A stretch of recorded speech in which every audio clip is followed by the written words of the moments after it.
it's great to be with you again. Just another encouragement from myself to us as pastors and leaders right across this fantastic movement, INC. Thinking about the story of Nehemiah, when Nehemiah is serving the king as the king's cupbearer and gets the news of the broken down walls in Jerusalem, and he's so moved by news that was 140 years old that he packs up everything and moves back to Jerusalem to rebuild the walls.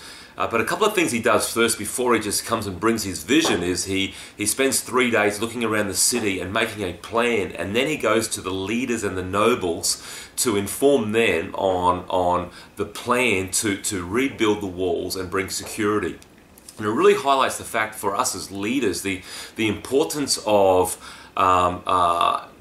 acknowledging where you're at, the importance of doing the research and knowing what it is that you're facing and facing those facts with faith. A lot of times I think in leadership we like to bury our head in the sand and just hopefully, it's a little bit like my son and his red light fines, camera fines, or his speeding fines. He tends to put them in a drawer and hopefully magically they get paid for by themselves. But as we know, they just grow and double and triple. They don't go away. And sometimes as pastors, we could see a decline in attendance or a decline in giving, and we tend to just ignore it, and hopefully somehow it will magically fix itself. Where Nehemiah investigates, and then he pulls the leaders together and he tells the leaders, this is where we're at.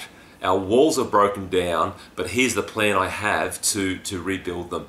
And I want to really encourage us that authenticity, transparency, and realness is something that people subscribe to.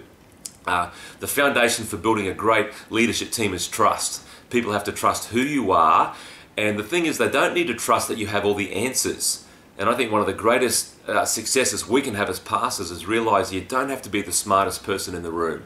And there are people around you that want to add to you, and as a team you come up with great solutions. But people love honesty, they love transparency. So acknowledging where we're at, but also taking time to build a plan on how to get us from where we are to where we want to be, and getting our leadership teams to buy into that.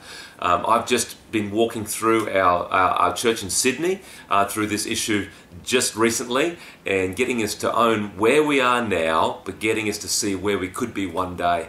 And people love, they tend to enjoy the fact that they have a leader who will invite them into the process. And not be afraid of where we're at, not be afraid of facing the facts. So I want to encourage you as pastors and leaders that in all of our ministries, often we should be able to sit down with people in our team and address the realities of where we are.